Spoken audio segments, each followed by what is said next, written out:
From Illinois Public Media News, this is 217 Today. I'm Arjun Tucker. It's Tuesday, February 3rd. Coming up, an allergy to red meat spread by tick bites affects nearly 500,000 Americans. We'll bring you that story in just a few minutes, but first, these headlines. A Democrat running for Illinois' open U.S. Senate seat says she'll work for responsible policies on artificial intelligence. Owisi Bustos is an attorney and former nonprofit executive. She also served as aide for Senator Dick Durbin of Illinois, who is retiring from the U.S. Senate. Speaking on the 21st show, Bustos says as AI advances, she wants to ensure the U.S. protects both the environment and jobs. Some of these data centers and the amount of water that it's required, the amount of energy and emissions and weight on the planet, ensure that also this AI protects the right to privacy and information of people and children especially, and ensuring that AI isn't replacing human labor. Bustos is a first-time political candidate and a first-generation Ghanaian American. As the daughter of a diplomat, her childhood took her all over the world. Bustos is one of 10 seeking the Democratic Party's nomination for Illinois' open Senate seat. You can find full interviews with Bustos and many other Senate candidates at 21stshow.org. The primary election for Illinois' open Senate seat is on March 17th. An Instagram post by the Illini Republicans supporting ICE received major criticism last week. The post included a graphic, now removed, that appears to depict the killing of Alex Preddy by a federal agent, with the caption, quote, "Only traitors help invaders." Illinois Student Newsroom spoke with students about the post and their feelings on the matter. Junior Jack Hooker says the First Amendment can be tricky to navigate, but he feels the post is inflammatory. It's advocating violence against civilians, children, nonviolent people who are just trying to live their lives. So I would say they should not really be allowed to post to advocate for that sort of violence. The Instagram post received over 1,000 negative comments. University of Illinois officials said in a public statement that registered student organizations operate independently, and the university cannot discipline them for their viewpoints. But the post has been reported to the Title IX office. Illinois Attorney General Kwame Raoul has announced a partnership between the Illinois Coalition Against Domestic Violence and Amazon company Ring. The home security manufacturer supplied the AICADV with 1,000 Ring cameras that were distributed to domestic violence survivors across Illinois. Raoul cited the partnership as an important security measure that affords survivors of domestic violence peace of mind before opening the door. Survivors of domestic violence deserve to feel secure, and my office is committed to helping them gain peace of mind and make sure that they are safe from their abuser. ICADV CEO and President Carrie Boyd said the partnership is, quote, needed now more than ever. A report published by the Domestic Violence Coalition last year points to an increase in domestic violence homicides in Illinois, citing data that shows a 140% rise between 2022 and 2024. Governor J.B. Pritzker has pumped $5 million into a super PAC supporting Lieutenant Governor Juliana Stratton's bid for U.S. Senate. Mawa Iqbal has more.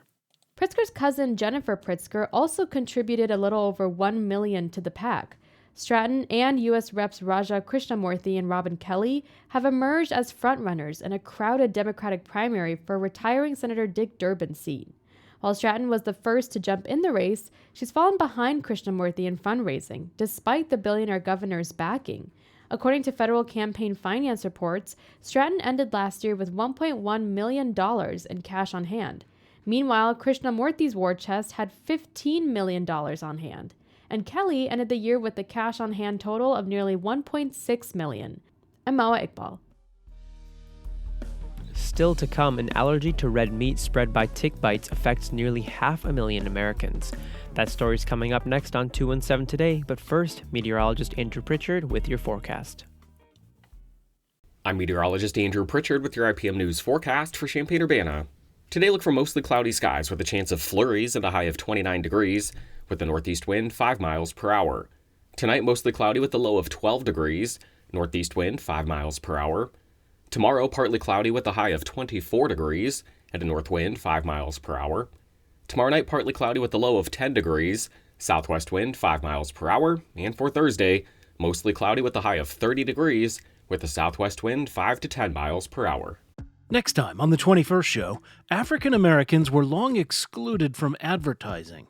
One of the key figures in changing that was Tom Burrell of Chicago, who, starting in the 1970s, made advertising with black people for black people.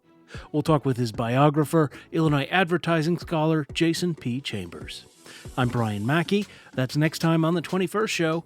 Join us at 11 a.m. on AM 580 and 6 p.m. on FM 90.9. You're listening to 217 Today. I'm Arjun Tucker. There's an emerging allergy to red meat that you may have heard of, alpha-gal. The syndrome, which is spread by tick bites, affects nearly 500,000 Americans, according to federal data. For farmers who are in close contact with livestock every day, the allergy can be especially challenging.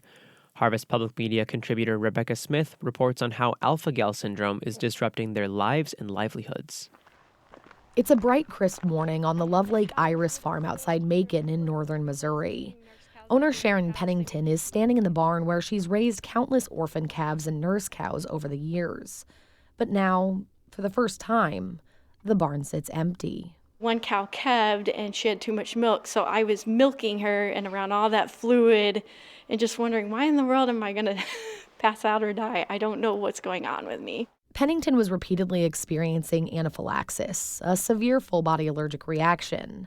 And after many months of fear and confusion, she was diagnosed in the summer of 2025 with alpha-gal, an allergy to mammalian products such as red meat and dairy that comes from the bite of a Lone Star tick. But for her, these anaphylactic reactions weren't just from eating mammalian-based foods. It was also from handling her cattle, coming into contact with their bodily fluids, and even being exposed to airborne allergens. So I was having all these nuclear bombs going off in my body, thinking I need to make sure my will's lined out. I don't know what's wrong with me. And we have a lot of things going on the farm. I don't have time for this.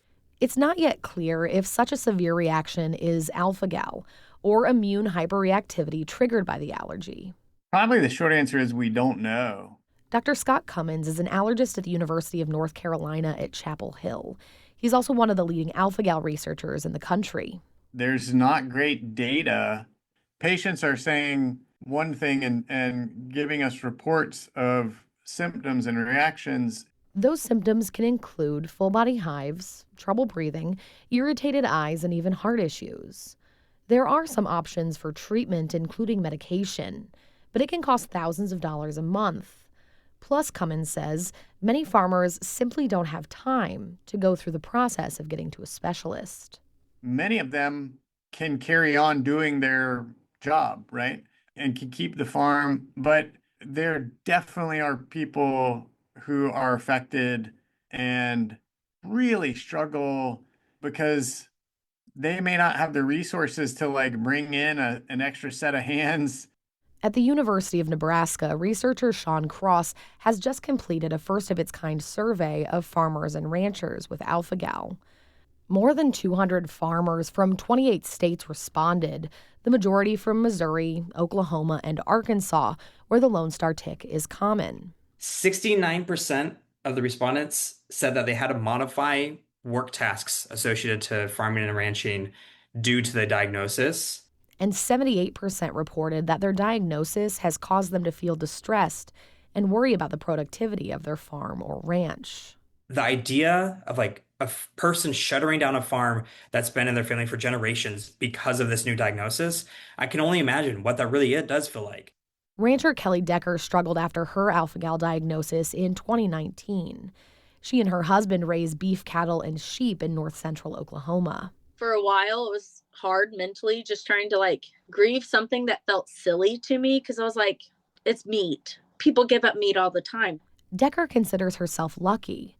Her allergies are manageable as long as she doesn't eat meat and is careful around their livestock. But she knows of producers with alpha-gal who've had to leave farming. That would be devastating. My heart breaks for the people who have had to deal with that and have had to go through losing part of their identity from this allergy. Decker says when that happens, the already small community of livestock producers gets even smaller. So she wants to see livestock and farming groups bring more attention to alpha-gal so that producers can navigate this growing issue. For Harvest Public Media, I'm Rebecca Smith. Harvest Public Media is a collaboration of public media newsrooms across the Midwest and Great Plains, including Illinois Public Media. That's it for today. 217 Today is produced by Juliana Means. Reporting today contributed by Christine Herman, Rebecca Smith, Sam Nofsker, Mawa Iqbal, Adeline Moy, and Juliana Means. Music by the Kilbourne Alley Blues Band. Reginald Hardwick is our news director. I'm Arjun Tucker. 217 Today is a production of Illinois Public Media. Thanks for listening, stay safe, and we'll talk to you again tomorrow.